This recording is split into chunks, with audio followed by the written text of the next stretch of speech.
Assalamualaikum warahmatullahi wabarakatuh. Sebelumnya, saya akan memperkenalkan dosen pengampu di mata kuliah Linguistik Forensik Program Studi Pendidikan Bahasa dan Sastra Indonesia, yaitu Profesor Dr. Hajah Hasnah Faizah AR Hemkom, serta anggota kelompok 6 yang beranggotakan saya sendiri, Apriana Dewi Nasution, kemudian ada Mudia Yudke, serta Nur Fajriya Ismaini dan Widya Fitri Nur Azizah.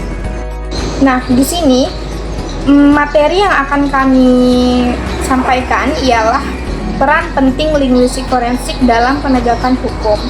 Dan apa itu pembahasannya? Pembahasannya yang pertama adalah bagaimana analisis bahasa dapat berkontribusi dalam mengidentifikasi, menyelidiki, dan memecahkan kasus kriminal linguistik forensik melibatkan analisis bahasa. Yang kedua, analisis pemahaman tentang metode analisis seperti analisis stiometrik dan pragmatik, serta aplikasi praktisnya dalam kasus seperti pencemaran nama baik. Dan yang ketiga, peran etika dalam penerapan prinsip linguistik forensik dan tantangan yang dihadapi dalam pembentukan ilmu bahasa dengan penegakan hukum.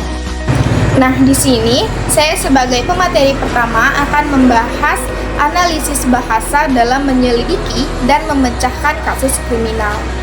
Dalam proses identifikasi, analisis bahasa dapat membantu dalam menentukan gaya tulisan, pilihan kata, kalimat, serta pola sintaksis yang khas dari seseorang individu. Misalnya, dalam kasus ancaman tertulis atau surat anonim, seseorang ahli linguistik forensik dapat membandingkan teks tersebut dengan sampel tulisan tersangka untuk menemukan kemiripan gaya bahasa yang mengarah pada identifikasi pelaku. Selain itu, dalam penyelidikan kasus pencemaran nama baik, ujaran kebencian atau ujaran ancaman, analisis bahasa dapat membantu menginterpretasikan maksud tersirat dari sebuah pernyataan.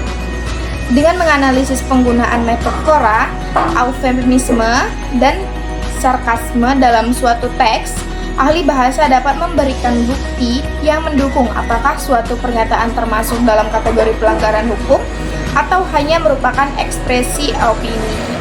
Dalam pemecahan kasus kriminal, ahli linguistik forensik sering kali bekerja sama dengan penegak hukum dalam menganalisis rekaman suara, pesan teks, email, atau dokumen lainnya untuk mengungkap motif tersembunyi, mengidentifikasi pelaku, dan menyajikan bukti dalam pengadilan. Baik, itu saja yang dapat saya sampaikan. Kemudian akan saya serahkan kepada pemateri kedua. Baik, saya Nur Fajriya Ismaini akan menjelaskan materi selanjutnya tentang metode analisis dalam linguistik forensik dan aplikasinya dalam kasus pencemaran nama baik. Ada dua metode utama yang sering digunakan. Yang pertama, ada analisis stiometrik. Analisis stiometrik ini berfokus pada gaya penulisan seseorang dengan meneliti aspek kuantitatif bahasanya, seperti frekuensi kata, panjang kalimat, serta pola penggunaan tanda bacanya.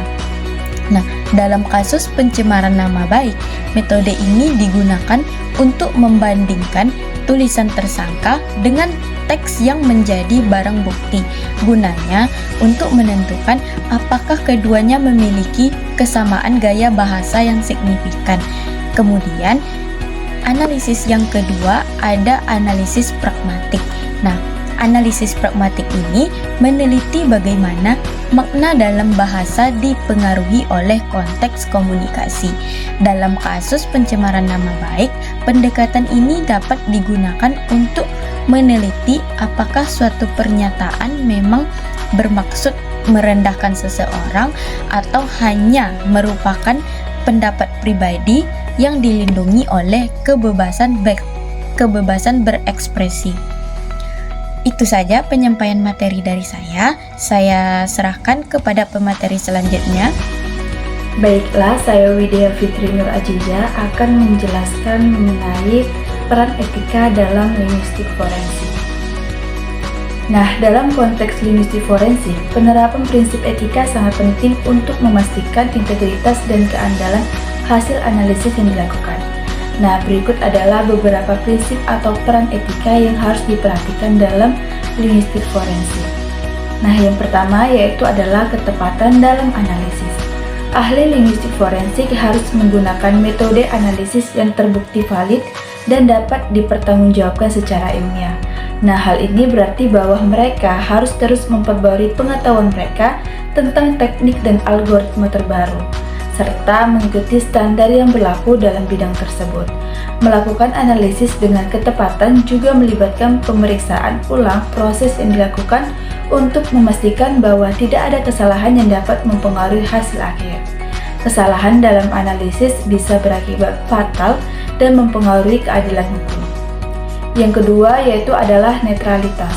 Sebagai seorang ahli, penting untuk menjaga sikap netral dan objektif, tanpa memihak pada salah satu sisi dalam suatu kasus.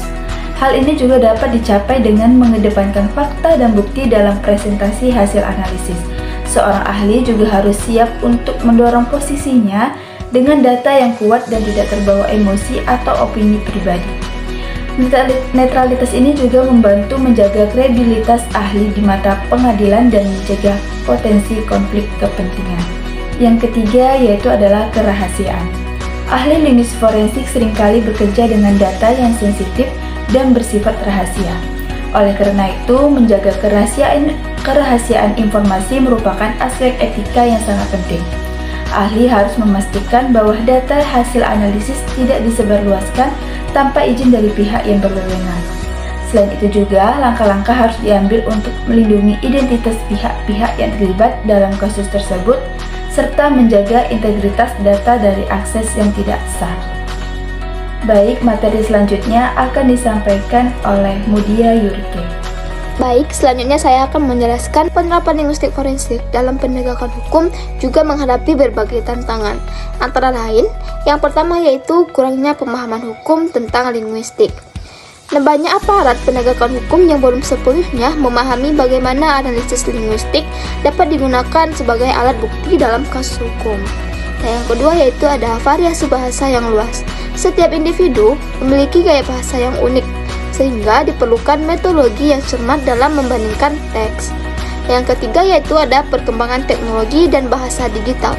Nah, dengan munculnya media sosial dan komunikasi digital, tantangan dalam menganalisis teks semakin kompleks karena adanya singkatan, emoji, serta penggunaan bahasa yang tidak formal.